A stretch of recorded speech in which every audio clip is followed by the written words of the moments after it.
The Amazigh first appear in the historical record more than 3,000 years ago in the ledgers of the New Kingdom of Egypt, who frequently interacted with the ancient Libyans, a Berber people. Ancient Egyptians depicted their Western neighbors very differently to themselves, usually as tattooed, bearded, and pale-skinned men, and tended to look down upon them as little more than primitive, oasis-hopping goat herders. Despite that, we know that they served in the armies of Ramses as horsemen, and their largest tribe, the Meshwesh, even managed to conquer parts of Egypt in 945 BC, establishing themselves as pharaohs of Egypt's 22nd and 23rd dynasties until they were pushed out 200 years later. In 814 BC, Phoenicians from Tyre established the city of Carthage on the coast of modern-day Tunisia. In time, this oligarchic merchant state would expand its control over much of the Berber-dominated African coast. Some Berbers resisted Carthaginian rule, while many others did the opposite, enrolling in Carthage's mercenary army. Whatever their allegiance, the lightly armored Amazigh-mounted javelin throwers became famous throughout the Mediterranean for their mobility, speed, and deadliness. Another classic civilization to come into contact with the Berbers was the ancient Greeks, who in the 7th century BC colonized Cyrenaica. The name of the region derives from a legendary lion-hunting Berber warriors known as Cyre, who according to tradition became a protector of the Greek colonists.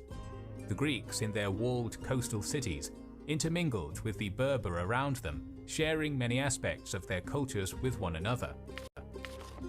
The Berbers were traditionally a polytheist people, with a pantheon deeply influenced by the Phoenicians, Egyptians, and Greeks. However, the native Amazigh religion also influenced those civilizations, as Herodotus claimed that quintessential characters from Greek myth like Medusa, the Gorgons, and even Poseidon himself had roots among the folklore of the Berbers, while early 20th century scholar Dr. Wallace Budge asserted that the Egyptian god Osiris had his origins among the native tribes of Libya. Another prominent aspect of the Berber faith was ancestor worship. A later Roman author, Pomponius Mela, claimed that the Berbers considered the spirits of the dead to hold great power. Today, the remnants of great mausoleums throughout the Maghreb coast are a memory of a time when the Amazigh people looked to their forefathers for spiritual guidance. Let us now step back into the march of history by jumping into the 3rd century BC, when the iconic Punic Wars erupted between Carthage and Rome. Various Berber tribes fought alongside both Mediterranean superpowers. Despite the best Alp-crossing efforts of Hannibal, the Carthaginians were decisively defeated in the Second Punic War, losing all their territory outside of their Tunisian heartland. The victorious Romans bequeathed much of the North African coast to the Amazigh tribes that had been allied to them. These tribes subsequently went on to form the United Kingdom of Numidia. This kingdom, alongside the neighboring kingdom of Mauritania, became the first true states in the Berber homeland to be ruled by the Berbers, as opposed to being ruled by foreign empires or divided into smaller tribal units as the Amazigh so often were. Harmony between Rome and the desert dwellers did not last long, and in 112 BC, war broke out between the expanding republic and the charismatic King Jugurtha of Numidia. Although the Amazigh monarch used clever diplomacy and his warriors fought bravely, employing guerrilla tactics, they were ultimately defeated by the Romans under Marius and Sulla.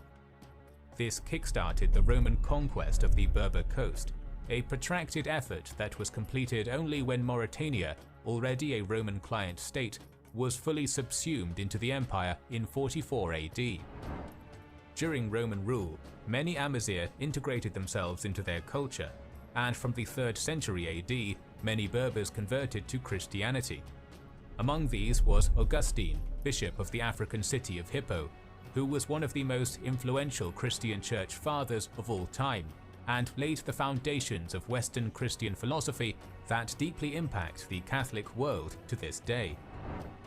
In the 5th century AD, the western half of the Roman Empire began to crumble, allowing the Germanic Vandals to conquer parts of North Africa.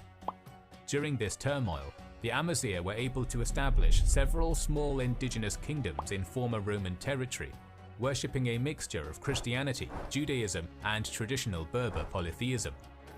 Many of these kingdoms persisted even after the Eastern Roman Empire reconquered the African coast in 534.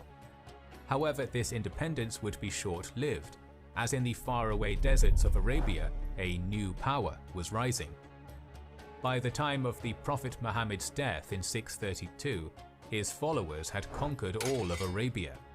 Nearly immediately afterwards, the Muslims would storm out of their homeland as some of the most efficient conquerors in world history. In 641, the armies of Caliph Umar had conquered Byzantine Egypt and quickly turned their gaze westward to the fertile coasts of the Maghreb. The Muslim conquest of North Africa was a long and grueling process that began in 647 and was only completed a full 62 years later. Throughout it all, the Amazigh put up brutally stubborn resistance. Unlike the Eastern Romans, the native tribesmen were well accustomed to the fast-paced desert warfare of their Arab foes and were able to match them toe-to-toe. Perhaps the greatest symbol of Berber resistance was the warrior queen Dahia, who crushed an army of the nascent Umayyad Caliphate near the town of Meskiana in 698. Nevertheless, she was defeated at the Battle of Tabaka, and with her death, the lands of the Berbers were quickly conquered, becoming the Umayyad province Ifriqiya, from the word Africa that the Romans used for the same region. Ironically, the tribal warrior lifestyle that made the Amazigh such fierce foes also allowed them to